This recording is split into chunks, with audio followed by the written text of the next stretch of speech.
Po, eto na po, pipinturahan na natin yung ating kulungan na inaayos.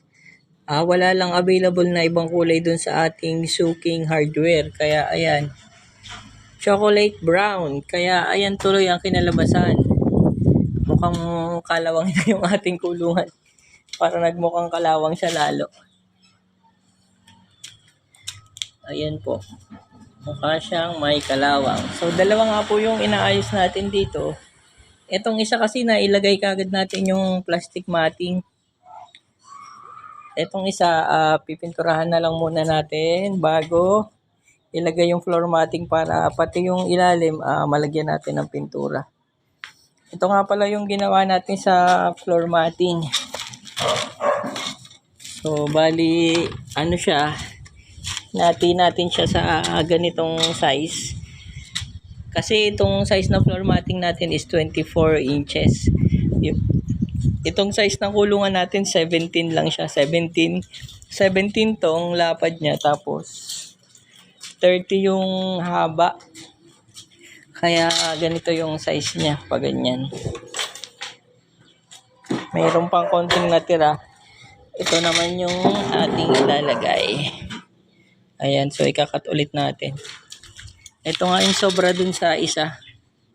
Meron pa siyang sobra na ganito kahaba. Tsaka konting piraso. So, yun lang po. Ituloy ko lang muna ang pagpipintura. Dahil inayos nga po natin yung ating dalawang cage, nilinis na rin natin itong kanilang poop tray. So, ayan po. Binabad ko muna sa tubig na may sabon. Tapos, kikiskisin natin ngayon. Para mamaya ilalagay na lang natin dun sa bagong ayos na kulungan.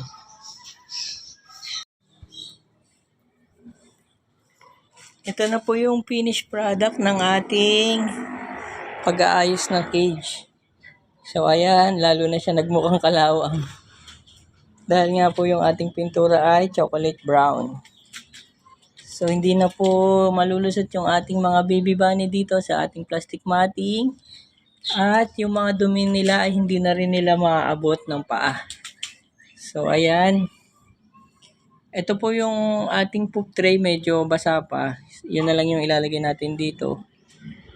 Dahil wala namang pasok sa martes, sa martes ko na lang po ikakabit doon sa ating lagayan. So at least ready na siya. Natapos rin. Ayan, medyo ganyan lang yung pintura niya. Chocolate brown. Ganito na lang din yung gagawin natin doon sa iba pa nating mga cage. Try ko na lang silang ayusin lahat. Ayan. Para maging safe na yung ating mga bunny. O ayan po, pakita ko po kung saan natin ilalagay.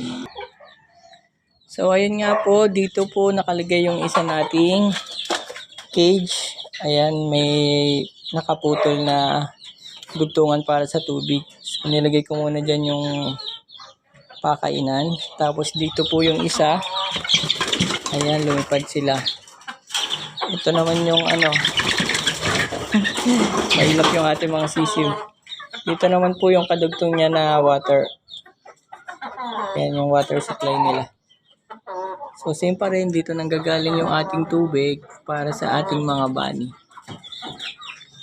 So nilipat ko din nga pala dito yung ating bantam kasi madilim dun sa ilalim. Baka hindi sila makapag-itlog ng maayos. At least dito medyo naarawan sila. So yun lang po yung update. Sa martes ko na lang ilalagay dito yung ating dalawang kulungan. Ayan. Salamat po.